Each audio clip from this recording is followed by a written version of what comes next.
Bismillahirrahmanirrahim. Alhamdulillahi wassalatu wassalamu ala nabiyina Muhammad. Amma ba'd. InsyaAllah dalam video kita kali ini kita akan kembali meluruskan tuduhan salah seorang da'i terhadap salafiyin yang menyebutkan bahwasanya para salafiyin ini tidak konsisten di dalam akidahnya sebagaimana yang ia sebutkan dalam video ini.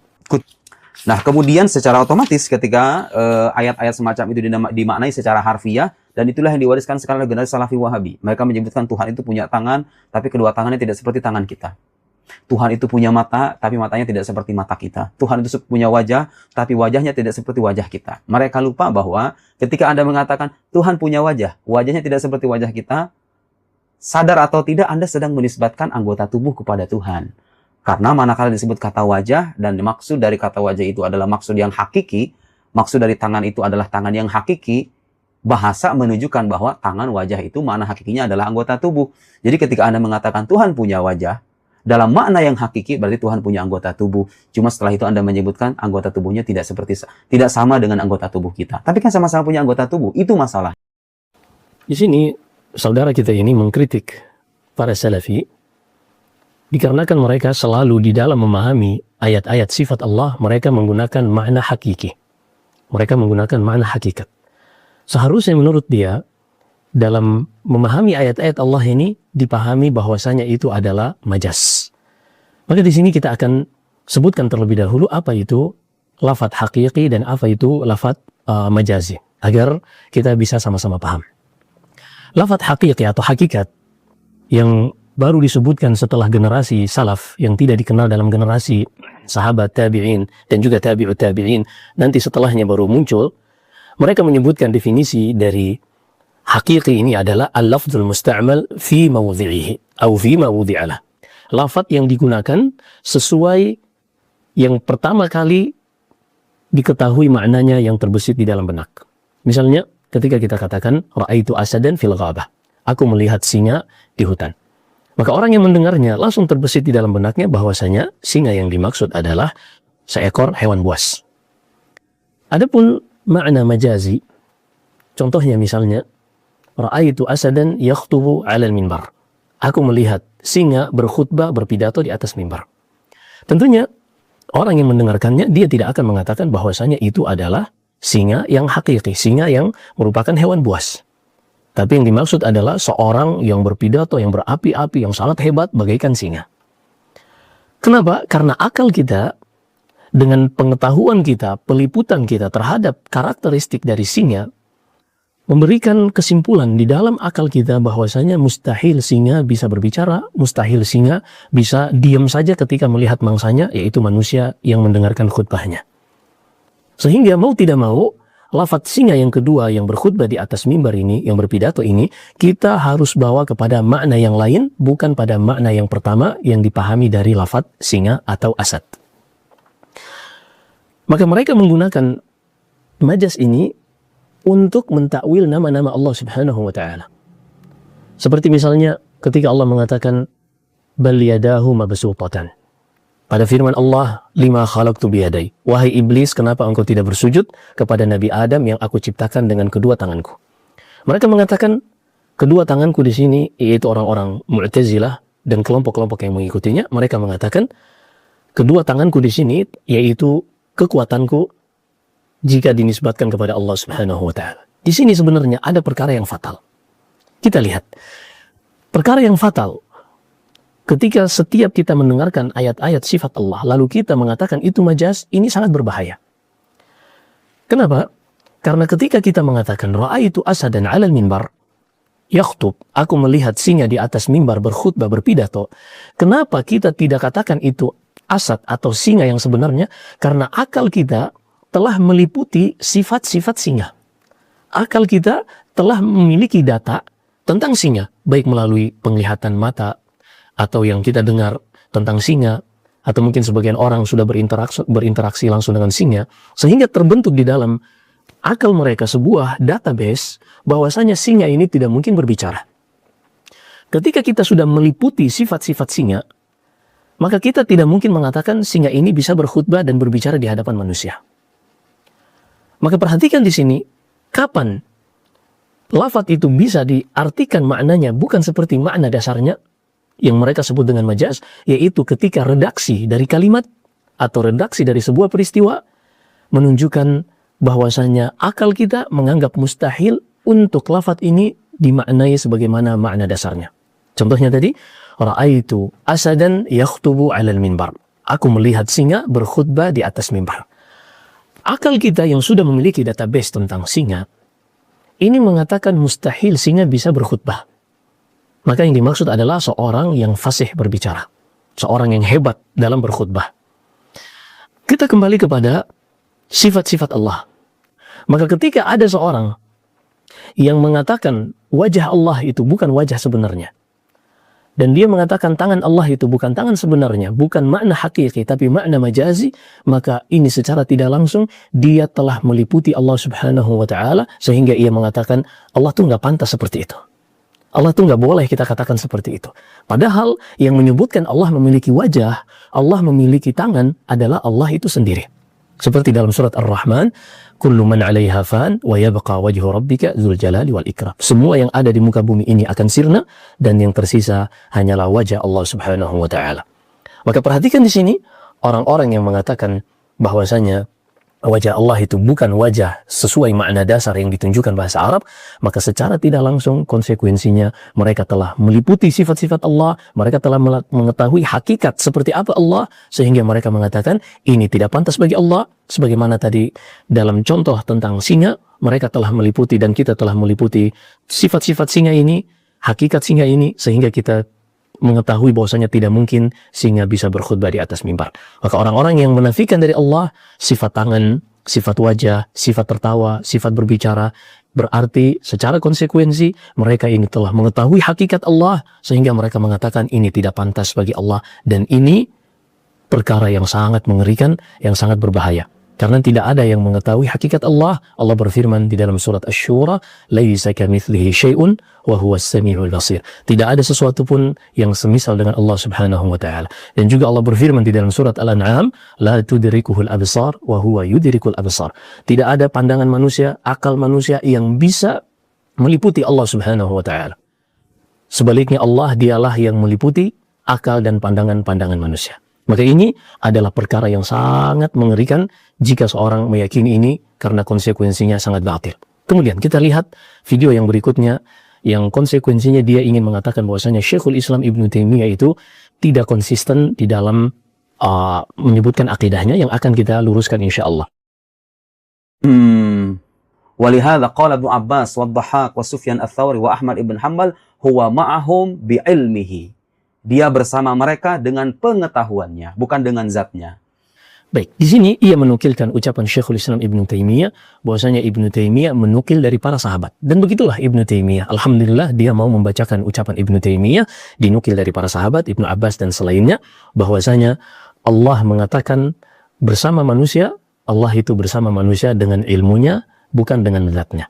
Jadi saudara kita ini, dai ini, ingin menyebutkan inkonsistensi dari Ibnu Taimiyah. Bahwasanya Ibnu Taimiyah ini tidak konsisten. Karena Ibnu Taimiyah, dia mengatakan bahwasanya ayat-ayat tentang sifat Allah ini harus dipahami secara makna hakiki, secara makna dasar, bukan makna majaz. Tapi ketika Ibnu Taimiyah menyebutkan tentang firman Allah, wa huwa ma'akum, dan Allah itu bersama kalian, Ibnu Taimiyah mengatakan bahwasanya para salaf dahulu memahami ayat Allah bersama kalian, yaitu bersama kalian dengan ilmunya, bukan dengan zatnya. Kata saudara kita ini, berarti Ibnu Taimiyah tidak konsisten. Karena seharusnya kalau dia selalu memahami ayat-ayat tentang Allah dengan hakiki, harusnya dia mengatakan, menurut dai ini, harusnya Ibnu Taimiyah mengatakan bahwasanya Allah bersama kalian dengan zatnya, Allah ada di mana-mana. Ini perkara yang dia tambah-tambahkan dari pribadinya, dan kita akan jelaskan kenapa Ibnu Taimiyah mengatakan bahwasanya Allah bersama kalian dengan ilmunya, bukan dengan zatnya, yang ini merupakan akidah yang dinukil dari para sahabat. Jadi gini, Ibnu Taimiyah, beliau tidak menerima majaz. Tapi beliau memperkenalkan apa yang dahulu diyakini oleh para salaf, yaitu dalalatul lafadz dan dalalatul siyaq. Makna yang ditunjukkan oleh redaksi dan makna yang ditunjukkan oleh lafadz. Jadi ada makna yang ditunjukkan oleh lafaz, misalnya makna singa tadi. Asad. Asad ini makna dasarnya, makna lafaznya adalah singa yang merupakan hewan buas. Ketika ada siyak, ketika ada redaksi kalimat, inilah yang akan mengarahkan makna dari lafaz ini. Misalnya, ra'aitu asadan fil ghabah, aku melihat singa di hutan, maka redaksinya menetapkan bahwasanya makna dari lafaz asad atau singa ini adalah hewan buas. Tapi terkadang dengan redaksi yang lain, lafaz asad ini atau singa ini bisa diartikan dengan makna yang lain sesuai yang dipahami oleh orang Arab. Misalnya, ra'aitu asadan yakhtubu 'alal minbar. Aku melihat singa berkhutbah di atas mimbar. Redaksi berkhutbah di atas mimbar ini yang membuat otak kita berpikir dengan database yang ada di dalamnya, mustahil singa yang hakiki bisa mengatakan atau bisa berkhutbah demikian. Jadi Ibnu Taimiyah mengingkari majaz ini dikarenakan orang-orang Mu'tazilah seenaknya mereka mengatakan ketika menyebutkan sifat Allah, sifat wajah, sifat tangan, mereka mengatakan oh ini majaz. Maka kita jangan memahaminya sesuai makna hakiki. Kita ganti dengan makna kekuatan, nikmat, kudra, dan seterusnya. Walaupun terkadang siyak mengharuskan makna hakiki. Adapun Syekhul Islam Ibnu Taimiyah, beliau mengartikan bersama kalian dengan ilmunya karena memang siyakul ayah, redaksi ayat yang Allah sebutkan di dalam surat Al-Hadid menunjukkan makna demikian. Jadi perhatikan, kita akan sebutkan dua contoh. Contoh pertama, redaksi kalimat tentang singa tadi, ra'aitu asadan yakhtubu 'alal minbar. Aku melihat singa berkhutbah di atas mimbar. Ini redaksinya mengharuskan kita untuk mengartikan singa di sini adalah seorang yang hebat di dalam berpidato. Allah berfirman di dalam surat Al-Hadid ayat keempat, kata Allah, huwa alladhi khalaqas samawati wal arda fi 6 ayyamin thumma istawa 'alal 'arsy ya'lamu ma yaliju fil ardi wa ma yakhruju minha wa ma yanzilu minas sama'i wa ma ya'ruju fiha wa huwa ma'akum aina ma kuntum. Perhatikan kata Allah, dialah Allah yang telah menciptakan langit dan bumi dalam 6 hari. Kemudian ia beristiwa tinggi di atas arsy. Lalu kata Allah, dia mengetahui apa yang masuk ke dalam bumi, apa yang keluar dari bumi, apa yang naik ke langit, apa yang turun dari langit, dan dia bersama kalian dimanapun kalian berada. Perhatikan permulaan ayat dan penghujung ayat ini. Di permulaan ayat Allah katakan, thumma istawa 'alal arsy. Allah beristiwa tinggi di atas arsy. Dan di penghujung ayat Allah tutup dengan mengatakan, wa huwa ma'akum aina ma kuntum. Dan dia bersama kalian dimanapun kalian berada. Ini seakan-akan kontradiksi. Allah berada di atas arsy dan Allah bersama kita dimanapun kita berada. Tapi redaksi ayat di tengah-tengahnya Allah sebutkan, ya'lamu ma yaliju fil ardi wa ma yakhruju minha wa ma yanzilu minas sama'i wa ma ya'ruju fiha. Kata Allah, dan dia mengetahui apa yang masuk ke dalam bumi, apa yang keluar dari bumi, apa yang naik ke langit, dan apa yang turun dari langit. Perhatikan di sini indahnya firman Allah dan betapa cerdasnya para salaf yang dinukilkan oleh Syekhul Islam Ibnu Taimiyah rahimahullah. Syekhul Islam hanya menukil. Mereka melihat awal ayat menyebutkan Allah di atas, dan penghujung ayat menyebutkan Allah bersama manusia, dan di tengah-tengahnya redaksinya menyebutkan Allah mengetahui apa yang terjadi di alam semesta ini. Sehingga mereka mengatakan Allah subhanahu wa ta'ala bersama manusia, bersama makhluknya, dengan ilmunya, bukan dengan zatnya. Karena kebersamaan di dalam bahasa Arab sendiri pun tidak berkonsekuensi dengan ikhtilat, percampuran antara dua zat. Seperti misalnya dahulu orang Arab mengatakan, mazilna nasiru wal qamaru ma'ana. Kita terus berjalan safar di malam hari dan bulan ini selalu bersama kita. Dan tentunya kita tahu karakter bulan seperti apa. Bulan berada di tempatnya dan manusia berada di bumi. Dan ketika kita berjalan, bulan ini terlihat seperti mengikuti kita, bersama kita. Apakah antara kita dengan bulan bersatu, menyatu, atau dengan di siang hari matahari terus bersama kita, apakah kita menyatu dengan matahari? Kita akan terbakar dan gosong kalau menyatu dengan matahari. Maka disinilah kecerdasan para salaf yang dinukil oleh Syekhul Islam Ibnu Taimiyah. Dan saudara kita ini karena terjebak dalam circle-nya aqlaniyin yang mereka selalu mendahulukan nas sebagaimana dalam Jauharatul Aqidah, wa kullu nassin awhamat tashbiha awilhu aw fawwid warum tanziha. Ini kaidah mereka bahwasanya setiap datang dalil tentang sifat-sifat Allah yang seakan-akan memberikan kesan menyerupakan Allah dengan makhluknya, maka langsung takwil. Takwilkan maknanya. Misalnya tadi tangan, wah tangan ini Manusia punya tangan. Kalau kita tetapkan bagi Allah, nanti akan menyerupakan Allah dengan makhluknya. Maka katakan tangan ini artinya kekuatan atau nikmat.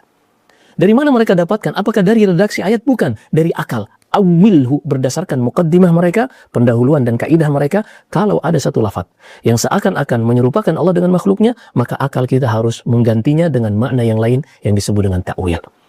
Kemudian, terkadang mereka tidak bisa mendapati cara untuk mentakwil.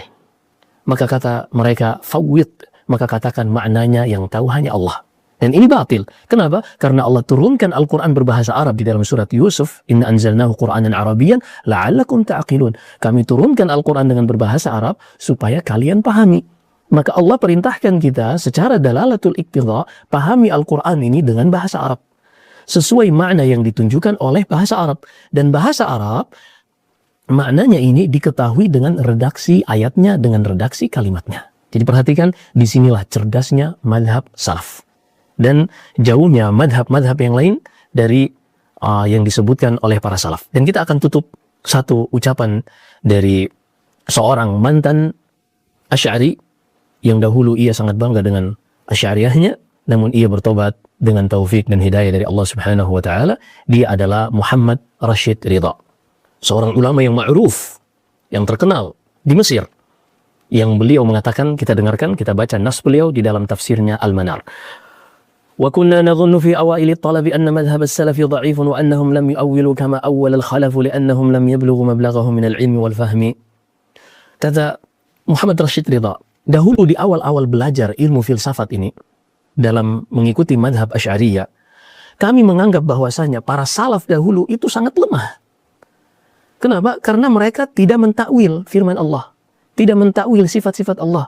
Mereka hanya memahami secara lahiriah. Kami menganggap dulu, kata Muhammad Rashid Ridha, ini sangat lemah. Tidak seperti orang-orang khalaf yang dimaksud adalah ulama-ulama Asy'ariyah, dan beliau ini mantan Asy'ariyah, seorang yang luar biasa dalam Asy'ariyah. Kita akan sebutkan nanti ucapan beliau sendiri. Tidak seperti orang-orang Asy'ariyah belakangan yang mereka ini sangat hebat mentakwil dengan membawakan makna-makna yang lain sesuai akal mereka, bukan sesuai redaksi ayat. Kemudian kata beliau, ولما تغلغلنا في علم الكلام وظفرنا بعد النظر في الكتب التي هي منتهى فلسفة الأشاعرة في الكلام بالكتب التي تبين مذهب السلف حق البيان لا سيما كتب ابن تيمية علمنا علم اليقين أن مذهب السلف هو الحق الذي ليس وراءه غاية ولا مطلب وأن كل ما خالفه فهو ظنون وأوهام لا تغني من الحق شيئا. Kata Muhammad Rashid Ridha, namun setelah kami khatam berkaitan tentang filsafat dan kami sudah melumat semua kitab-kitab filsafat Asy'ariyah dan kami bandingkan dengan yang diwariskan dari salaf, kami pun baru menyadari bahwasanya madhab salaf, aqidah salaf yang disebutkan para salaf dengan mengikuti redaksi ayat, bukan yang dipaksakan oleh logika, itulah kebenaran yang satu-satunya. Tidak ada kebenaran lagi di balik madhab salaf, dan semua yang menyelisihi madhab salaf ini hanyalah ilustrasi-ilustrasi, hanyalah bayangan-bayangan, hanyalah keraguan-keraguan yang tidak akan bisa memberikan manfaat sama sekali. Dan ingat, ini yang berbicara bukanlah seorang yang baru bermain di tepian pantai filsafat yang sangat luas, tapi orang yang sudah menyeberangi samudra filsafat ini dan sudah khatam tentang filsafat. Khususnya kata beliau, beliau telah melumat semua kitab-kitab filsafat Asy'ariyah. Jadi kalau Anda belum membaca seperti beliau, wajar. Seperti awal-awal beliau lagi lucu-lucunya, lagi senang-senangnya, melihat bahwasanya wah ini seakan-akan hebat. Iya, sebagaimana kata Fakhruddin Ar-Razi yang ia juga bertobat di akhir hayatnya, man jarraba mithla tajribati arafa mithla ma'rifati. Siapa saja yang menjalankan seperti yang aku lakukan, menghabiskan hidupku benar-benar mempelajari filsafat sampai akhir, dia akan menyesal dan dia akan memiliki pengalaman seperti pengalamanku, kembali kepada aqidatus salaf, mata ala dini ajaizin Naisabur. Lebih baik kita wafat di atas agama nenek-nenek yang secara polos, secara fitrah mengetahui Allah di atas, memahami Allah di mana-mana, dengan ilmunya, bukan dengan zatnya. Maka ini yang kita ingin luruskan dari tuduhan saudara kita ini. Semoga apa yang kita sebutkan bermanfaat bagi saudara kita ini dan juga bagi yang menyimak. Wallahu a'lam. Wassallallahu wasallam wa baraka ala nabiyina Muhammad.